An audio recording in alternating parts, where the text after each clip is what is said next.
Right now, you're looking at the youngest female serial killer in history who took the lives of other children with her own hands.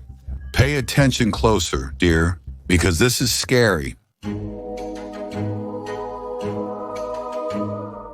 This, ladies and gentlemen, is Mary Flora Bell.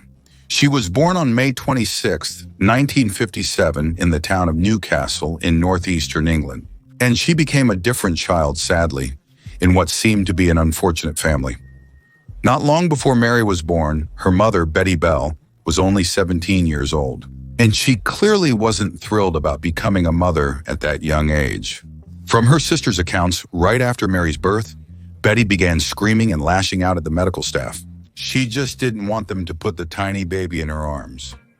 Clearly agitated, she looked at her daughter and said, "Take this creature away from me." For the most part, the mother spent her time not with her children, but on the street. She worked. Betty was content with her life in Newcastle, even behind its walls. Often she did not appear at home for days on end. Then with Mary and her older sister Ketri, they were sitting with a man named William Billy Bell, about whom little is known. It's strange that when choosing between tea and coffee, he always chose whiskey. On top of that, he often occupied himself with illegal activities, for which he was justly sent to jail. I told him that this man, Vitri Mary, and his elder sister, as all official records and evidence suggest, had a sort of unknown biological brother. Moreover, given that Betty had already been involved with Billy Bello after the birth of Mary, it's not impossible that he could have biologically fathered her. In other words, it's actually unknown. But in my opinion, the most important thing is that a man, in principle, didn't take care of raising children, and if he was an example for succession, it was disastrously bad. It's difficult to call Mary's childhood happy. The girl received physical traumas repeatedly, especially when she was around her mother. Once she threw her out of a first-floor window, another time she beat her severely. Coincidentally, accidental, as the very Betsy Bell herself said, who foreclosed any suspicion in this unfortunate event harming the child. But hold on, dear, it is pertinent to call accidental what she handed over her daughter to a mentally unstable woman who couldn't have children of her own and was on a hunt for alternatives, shall we say, to obtain. Then her elder sister, Karen, tracked down this woman's whereabouts and prevailed upon her to give the child back. Betty Bell's blood parents repeatedly offered to take back both of her children and even to adopt officially, but Betty persistently refused. Soon all of this was connected with her associations with other family members. To give away or even sell Mary to anyone else, as they might have thought, she was against it. Eventually, when 5 Betty began obtaining her for her clients' needs.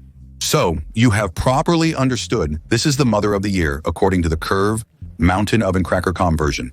Speaking of the internet, I will be grateful if you help reach the first 1,000 followers on Instagram. I promise not to spam and to be a kitten. Thank you. In short, Mary Bell became a closed and aggressive child with not very stable psyche, as far as I can see. The girl's mood constantly changed, and for many years she suffered from enuresis, uncontrolled urination, which is typical for children who are constantly under stress.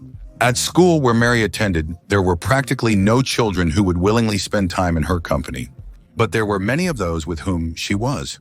In essence, her only friend was 13-year-old Norma Bell, who lived in the neighboring building. Despite the surname, they were not relatives. She first crossed that line 2 weeks before her first murder. Here it's important to add something for context. During the 1960s, there was a citywide reconstruction in Newcastle, during which old buildings in many districts of the city were torn down to make way for modern structures. Of course, all these demolitions, as you understand, took more than 1 day and stretched over years. During this period, local children often played in or around these abandoned buildings. One of the most popular such places in Newcastle was a vacant lot not far from the railway colony, parallel to St. Margaret's Road. It's here on May 11th, 1968, Mary, together with Norman Bell, led the 3-year-old boy onto the roof of the abandoned bomb shelter to play around there. And if this was a game, it clearly wasn't the one he wanted to play. Mary dropped him from a height of 6 feet 6 inches and 3.937 inches onto the ground. After confirming his stillness, the girls fled in panic. Surprisingly, the boy lived. He sustained severe head injuries but still survived. Amazingly, they found him on St. Margaret's Road in shock and covered in blood. He told the officers that he had been thrown out of the car by Mary and Norma Bell. However, he couldn't remember which of the two had attacked him. On the same day, the parents of 3 other children came forward with allegations against Mary and Norma for attempting to suffocate their children. The police questioned the girls and their parents. Mary vehemently denied any attempts to suffocate anyone or cause physical harm in any other way. And here Norma Bell quickly stood up for her friend, saying she was next. Mary went up to one of the girls and asked, "What happens if someone is suffocated? Do they die?" Then she put her hands on her throat and pushed down. The girl began to turn red. I told Mary to stop, but she didn't want to. Then she circled around Poland's throat and she also started to turn red. Then another girl, Susan Cornish, went on and Mary did the same thing to her. The police informed the local government about the outbreak. Then after a week of the girls doing nothing, except serious whispering, none of the girls were seen with them. On May 25th of that same year, Mary Bell strangled a 4-year-old boy named Martin Brown in one of the abandoned buildings on St. Margaret's Road and suffocated him with her own hands. After which, she just left him lying on the dark floor and fled. That same day, around 16.33 children stumbled upon the lifeless body of 4-year-old Martin. His mouth was full of foam, and there were traces of blood on his clothing. The kids ran out to the street and screamed for the first adult they could find. John Gould, the local practitioner, showed up. He immediately began performing cardiopulmonary resuscitation in hope of saving the boy. At that moment, 2 distraught friends entered the room, Mary and Norma Bell. He grunted for them to get out and continued his attempts to resuscitate Martin. Unfortunately, nothing worked, and the kid was already dead. After being thrown out of the building, Mary and Norma headed to the house where Martin lived and notified his aunt about what happened. An unfortunate incident happened to one of your sister's children. We think it's Martin, but we can't say for certain because he's covered in blood. After which, they took the unfortunate woman to this very building. Near the body of the beaten boy, investigators found a half-empty bottle of aspirin, leading to the assumption that he died of an overdose. But the tentacles' growth the next day proved that wasn't the case. Prominent British forensic expert Bernard Henry Knight found no signs of violence on the child's body and could not determine the cause of death. However, he noted that theoretically another child could suffocate the victim without leaving traces due to little physical strain. And an open verdict was brought as a result. Namely, death was suspected, but there were no satisfactory versions in the evidence. In that another child may be a murderess. No one in Newcastle believed in it. Well then, on May 26th, on her 11th birthday, Mary severely beat her younger brother, Norman Bell. He had a hard time getting away from the boy. This was only achieved by his mother, who simply kicked Mary out of the house. Later that same day, they snuck into a children's nursery with Norma, where they caused a real rampage. They messed up the walls, tore up a bunch of books, and knocked over tables and chairs. But the worst part, they left a few notes after them. We beat up Martin Brown. The devil would appreciate these youngsters. It was written in one of them, but there were others too. I'm knocking so you turn around. Damn, we're knocking. Watch out for Fanny and Edict. But before Edict, there's a leader P. This is just censorship. You're mice because we killed Martin Gobron. You look better, almost recovering from the shocks of Fanny and old censor Edict. Which censor are you laughing at? Deer's uncensored entries, straight their original versions, will be in the Telegram channel We Know From Hurt. Subscribe. All these entries inevitably ended up in the hands of the police. If they had taken them a bit more seriously, they probably would have saved at least one child's life. But the cops didn't take any of it seriously. They simply chalked it up to childish tantrums. For the next several days, Mary continued to visit the Browns' house. She persistently bothered his parents with questions like, "What do you think is wrong?" Or, "Do you miss Martin?" And so much more. On the 29th, as the family was preparing for the funeral, Mary and Norma Bell came to his house the day before. After scaring the boy's mother, Mary said that she wanted to see him. And when the woman replied that unfortunately her son had already passed away, she responded next, "I know he's dead. I want to see him in the coffin." Later at school during arts and crafts hour, Mary painted a little tombstone with the inscription, "Farewell." The teacher wasn't alarmed, as at that very moment all kids in the school were only talking about this tragedy. However, Mary left on the paper far more than a mere expression of her grief. After Martin's disappearance, the local residents organized a demonstration, demanding the authorities to demolish all the abandoned buildings. On the photo you're looking at now, and if you're not, have a look, 2 girls are holding a sign that says, "Do it now." The one on the right is the mayor, Flora Bell. At this period, she became more rigorous. Once she even beat up her only girlfriend, Norma, having exclaimed, "I will kill you," and then soon confirmed that those were not just words. There is no advertising in this video, but my Patreon link is in the description. Thanks to all my supporters for giving me the chance to create content consistently. I truly appreciate it. It feels like love. That's all. Let's return to the story. On July 31st, 1968, Mary Bell and Norma played with a 3-year-old boy named Brian Howe near the building where he lived. From the kitchen window of the boy's house, they were then watching him live.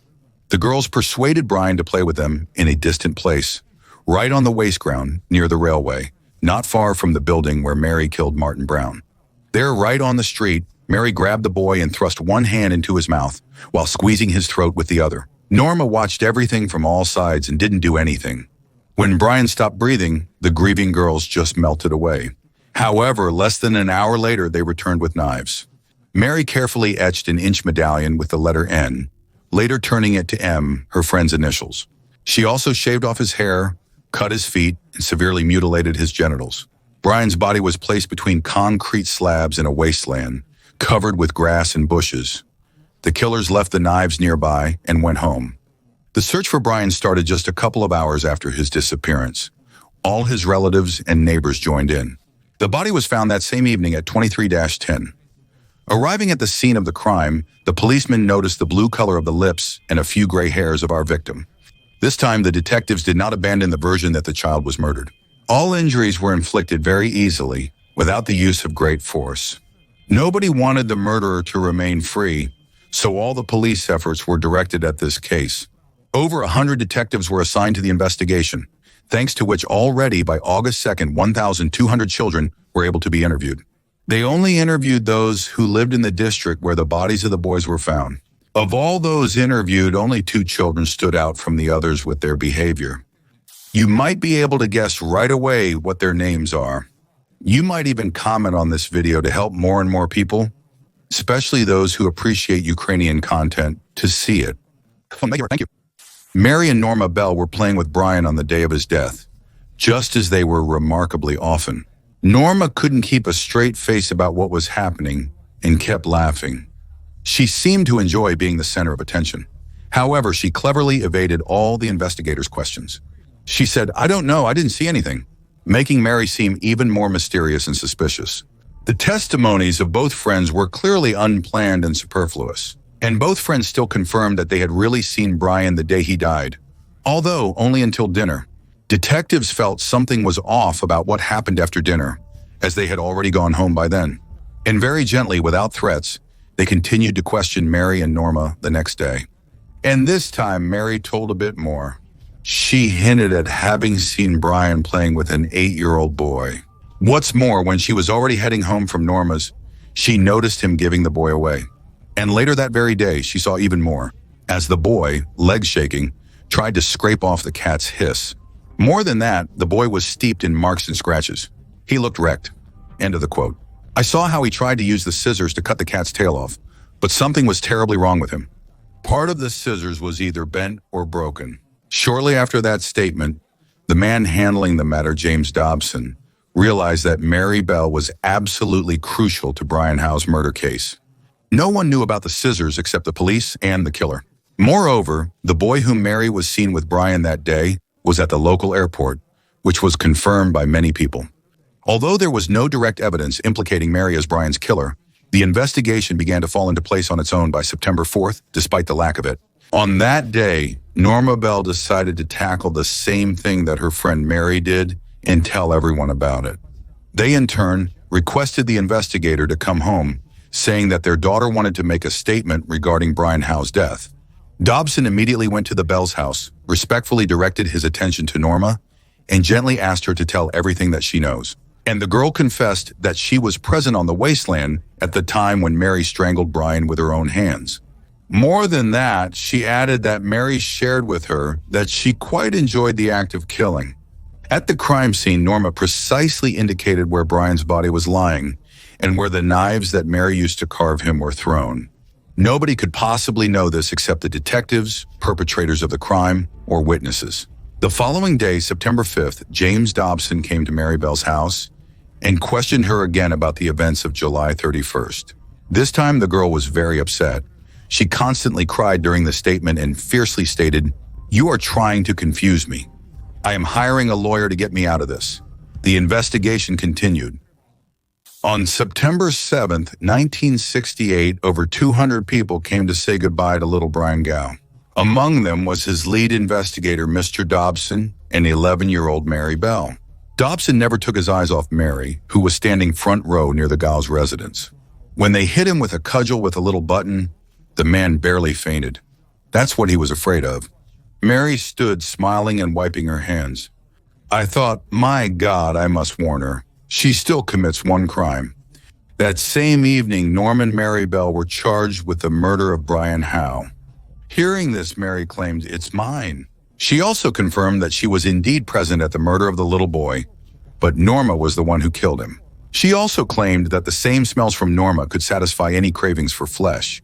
As it turns out, this was the next day after the murder of Martin Braun, but the investigator already knew that they were the author of the note. And even though one of them claimed that the author bore no responsibility for Martin Braun's death, Mary contradicted this, saying it was sheer torture. But Norma Bell did not contradict and told everything she knew about the killing of Martin Braun.